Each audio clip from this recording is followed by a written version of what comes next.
My fiancé said I was too boring for him and called off the wedding. 2 years later, he begged for me back. I was engaged to his best friend. The irony wasn't lost on anyone, least of all Brandon, who'd stood beside Colt at his brother's wedding just 4 months after ours fell apart. That's when I first really noticed Brandon. During the reception, while Colt danced with his new bride, a marketing executive who skydived and spoke 4 languages. The breakup had been devastating. We'd been together since college. 5 years of building a life, picking out furniture, arguing about whether we needed a KitchenAid. Then one Tuesday over takeout, he said it. "You're just so predictable. I need someone who challenges me, who's spontaneous." He moved out that weekend, taking the coffee maker and most of my confidence. I became smaller after that, quieter. My friends tried setting me up, but I'd just sit across from perfectly nice men and feel like a cardboard cutout. At work, I stopped volunteering for presentations. My therapist called it depression. Brandon called it understandable. We'd run into each other at a mutual friend's birthday party. He found me hiding on the balcony, trying to avoid Colt, who'd shown up with the marketing executive. Brandon handed me a drink and said, "You don't have to be interesting all the time. Sometimes steady is exactly what people need." We started meeting for coffee, then dinner.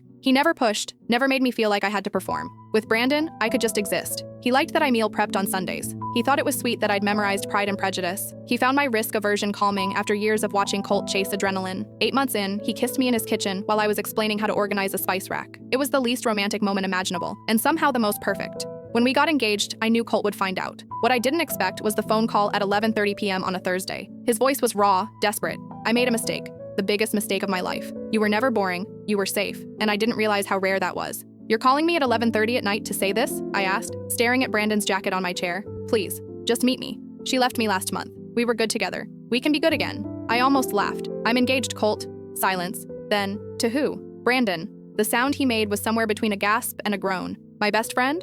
Over the next 2 weeks, he called 34 times. He showed up at my office with flowers. He sent emails at 2 a.m. about how he'd changed. He told Brandon they needed to talk, man to man, about loyalty. Brandon told him to leave me alone or lose his number permanently. The wedding was scheduled for June. Colt somehow got my mom's number and convinced her I was making a mistake out of spite. She called me crying. I hung up on her for the first time in my life. Then Colt showed up at our engagement party. He walked in during toasts, his face unshaven, his eyes wild. Brandon's hand tightened on mine. Colt pushed through the crowd until he stood directly in front of us. Before I could speak, he dropped to his knees, pulled out a ring, and said the words I'd once dreamed of hearing. "I'm begging you. Choose me. I'll spend the rest of my life proving you weren't boring. You were everything." The room went completely silent. Brandon's face had gone pale, his jaw clenched. Everyone was staring at me, waiting. And in that moment, I realized Colt's ring was the same one he'd given me 2 years ago, the same one I'd left on his nightstand. He hadn't bought something new. He'd just kept it through his entire relationship with someone supposedly more exciting. I looked at Brandon, then at Colt, then at the 80 people holding their breath, and I couldn't fit what happens next in this short video. Watch the rest down below.